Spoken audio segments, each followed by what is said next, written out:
नमस्कार। मैं Shubham तांबी, assistant professor. मैं गरिमा चौधरी, रिसर्च एसोसिएट, भारतीय शिल्प संस्थान। आप सभी का इस मूक श्रृंखला क्राफ्ट्स ऑफ राजस्थान में स्वागत करते हैं। आज की श्रृंखला में हम जानेंगे राजस्थान की आराइश और फ्रेस्को पेंटिंग्स के बारे में। शिल्प संदर्भ। भारत अपनी समृद्ध संस्कृति, कला, शिल्प और विरासत के लिए विशाल विविधता वाला देश रहा है। आराइश फ्रेस्को का सर्वोत्तम उदाहरण राजस्थान की शेखावाटी हवेलियों में देखा जा सकता है। यहाँ पर मारवाड़ी व्यापारी समुदाय ने अपनी समृद्धि का प्रदर्शन करने के लिए भव्य हवेलियों का निर्माण किया और घरों को सुंदर आराइश दीवारों और फ्रेस्को पेंटिंगों से सजाया है। भौगोलिक स्थिति। राजस्थान का शेखावटी क्षेत्र उत्तर पूर्वी राजस्थान में स्थित है, जिसमें झुंझुनू, सीकर, चूरू, चिले एवं नागौर और जयपुर का एक हिस्सा शामिल है। शेखावटी क्षेत्र अपनी दीवार पर फ्रेस्को फिनिश और भित्ति चित्रों के लिए जाना जाता है, जो ब्रिटिश शासन के दौरान मारवाड़ी व्यापारियों की दिन प्रतिदिन की जीवन शैली और भारतीय पौराणिक और स्थानीय विशेषों का चित्रण है। आराइश फ्रेस्को का इतिहास। आराइश फ्रेस्को शेखावाटी हवेलियों की अनूठी विशेषता है। इन फ्रेस्को को ताज़ा तैयार गीले चूने के आधार पर प्राकृतिक रंगों से चित्रित किया गया है। आराइश अरबी भाषा का एक शब्द है जिसका अर्थ है सजावट। इसे शीशे जैसी चमकदार सतहों के लिए संदर्भित किया जाता है। इसे फारसी कारीगरों द्वारा 17वीं और 18वीं शताब्दी में राजस्थान लाया गया था। आराइश फ्रेस्को। आराइश, जिसे आलागीला या मुराकाशी नाम से भी जाना जाता है, एक प्रकार की दीवार की फिनिश है जिसे गीले चूने के प्लास्टर का उपयोग करके तैयार किया जाता है।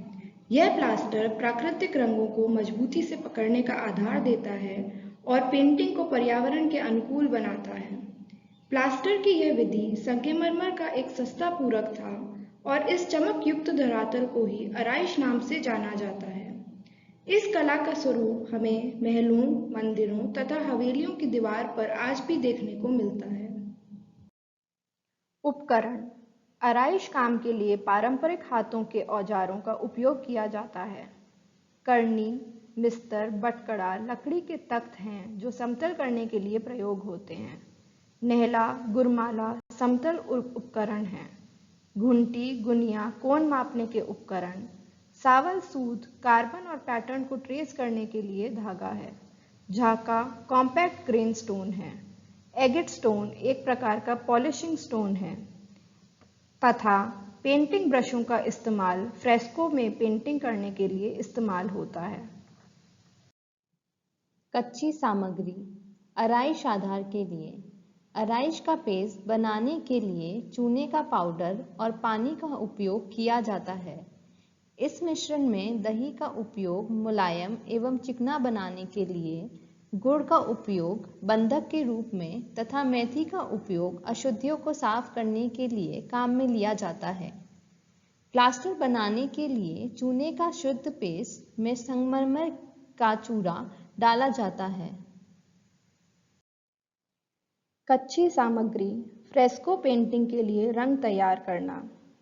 इस आराइश फ्रेस्को का दूसरा चरण प्राकृतिक रंग द्रव्यों का उपयोग करके आराइश आधार पर पेंटिंग करना है। मुख्य रूप से 5 प्रकार के खनिज रंगों का प्रयोग किया जाता है।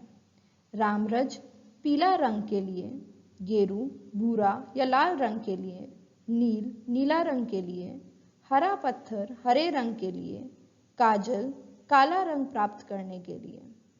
नारियल का तेल दीवारों को सुरक्षा और चमक देने के लिए अंतिम चरण में प्रयोग किया जाता है। आराइश फ्रेस्को की प्रक्रिया। यह तकनीक 3 चरणों में विभाजित की जाती है। पहला चरण चूना तैयार करना, दूसरा चरण आराइश बेस बनाना एवं तीसरा चरण आराइश आधार पर फ्रेस्को पेंटिंग करना। पहला चरण चूना तैयार करने की प्रक्रिया। आराइश बेस बनाने का पहला कदम चूना बनाना है। कली बाजारों से डलों के रूप में उपलब्ध होता है, जिसे पानी में डालकर गलाया जाता है। पानी में डालने से इसमें एक प्रकार की गर्म गैस निकलती है तथा पानी गर्म घोल के रूप में उबलने लगता है। अतः इसे किसी लकड़ी या बांस के बड़े डंडे से ही हिलाना चाहिए। इसे लोहे की टंकी में ना गलाकर सीमेंट की टंकी में गलाना चाहिए। घोल के दूसरे दिन ठंडा होने पर इसमें गुड़, दही एवं मेथी डाला जाता है। यदि 40 किलो चूने का घोल हो तो 250 ग्राम गुड़ तथा 250 ग्राम दही का इस्तेमाल होना चाहिए तथा कुछ भागों में मेथी का पानी डालें। अब तैयार मिश्रण को कुछ महीनों के लिए रखा जाता है तथा मिश्रण को शुद्ध रखने के लिए प्रतिदिन उसके ऊपर आए पानी को बाहर निकालकर उसमें ताज़ा पानी भर दिया जाता है। अब तैयार चूने को काम में लेने से पहले उसे छान लिया जाता है। चूने के शुद्ध पेस्ट में संगमरमर का चूरा डालकर प्लास्टर का पेस्ट बनाया जाता है। दूसरा चरण आराइश बेस बनाना। किसी भी सतह पर आराइश कार्य आरंभ करने से पूर्व उस सतह को पानी से पूर्णतः गीला कर देना चाहिए, जिससे कि वह सतह पानी सोखना बंद कर दे। अब इस पर प्रथम अस्तर लगाया जाता है, जिसे कड़ा कहा जाता है। कड़े को 1 भाग चूना व 3 भाग संगमरमर की चूर्ण मिलाकर एक अवलय पानी के साथ बनाया जाता है। इसे दीवारों की सतह पर करनी के माध्यम से लगाकर लकड़ी के मिस्तर एवं बटकड़े से समतल किया जाता है। समतल होने के पश्चात इसे सूखने हेतु छोड़ दिया जाता है। पूर्ण रूप से सूखने पर पानी का छिड़काव किया जाता है ताकि यह सतह मजबूत हो सके और पक जाए। दूसरा व अंतिम लेप। इस अस्तर को करने से पूर्व कड़ी वाली सतह को पूर्ण रूप से पानी से गीला करते हैं। इसे जावा पत्थर से घिसकर समतल किया जाता है। अब कली व झींकी के बारीक चूर्ण को बराबर मात्रा में लेकर कुछ पतला पेस्ट बना लें। यह पेस्ट ज़्यादा पतली भी नहीं होनी चाहिए और ना ही अधिक मोटा। इसे बड़े चौड़े ब्रश के माध्यम से सतह पर लगाकर थोड़ा सूख जाने के बाद झींकी पत्थर से रगड़कर साफ कर दें। सूख जाने के पश्चात यही क्रिया पुनः दोहरानी होती है। इस प्रकार सतह के समतल होने के पश्चात अंतिम अस्तर केवल चूने का गोल प्रक्रिया में बनाया था, उसे सतह पर लेप दें। इस पर ताज़ा चूने का लेप कर दिया जाए तो अस्तर का फटने का भय रहता है। अतः ठंडे चूने का पतला पेस्ट बनाकर ब्रश के माध्यम से सतह पर लगाते हैं। इस पेस्ट को थोड़ा जमने के पश्चात हल्के हाथ से गुरमाला घुमाकर समतल किया जाता है। पुनः इसी प्रकार पेस्ट लगाकर यह क्रिया दोहराई जाती है। सतह के समतल एवं पेस्ट के अच्छे से जम जाने के पश्चात उसे गूटी के माध्यम से हल्के हल्के हाथों से घोटना होता है, जिससे सतह पर चमक आ जाती है। इस प्रकार से आराइश कार्य का समापन किया जाता है। तीसरा व अंतिम चरण आराइश आधार पर फ्रेस्को पेंटिंग।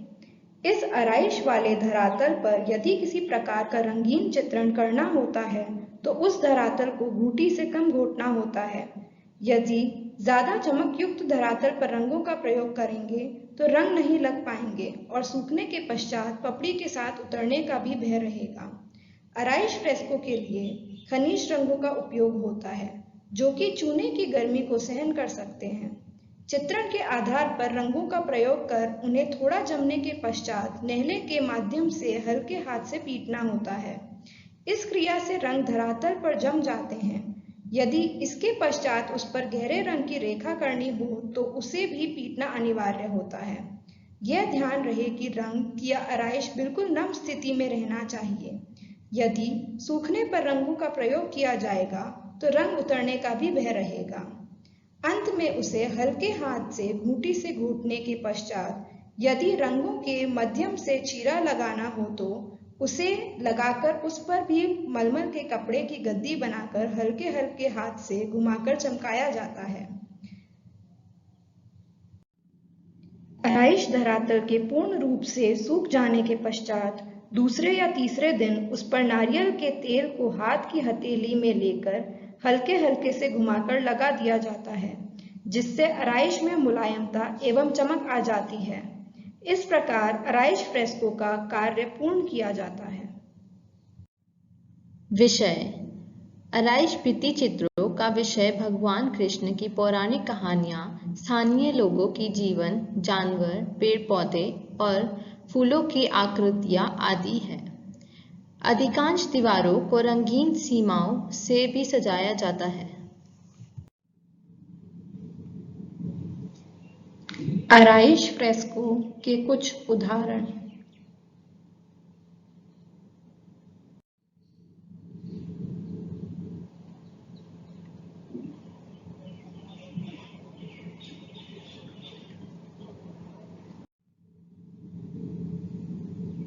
शेखावाटी हवेली। निष्कर्ष: आराइश कला ने सदियों से विरासत को बनाए रखने में मदद की है। रखरखाव और संरक्षण के अभाव में यह विरासत अब जीर्ण शीर्ण स्थिति में है। इसका प्रमुख कारण यह है कि इसकी कार्यप्रणाली बहुत ही मेहनतकश होने के साथ इस पर आने वाले खर्च भी अधिक हैं तथा इस कला के विशेषज्ञ भी नहीं रहे हैं।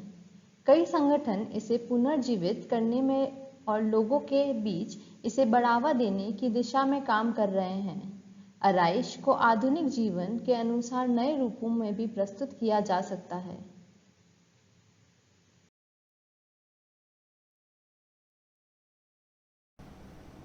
इसी के साथ हम ये प्रस्तुति समाप्त करते हैं और आशा करते हैं इस श्रृंखला के द्वारा आपने ज्ञान प्राप्त किया होगा।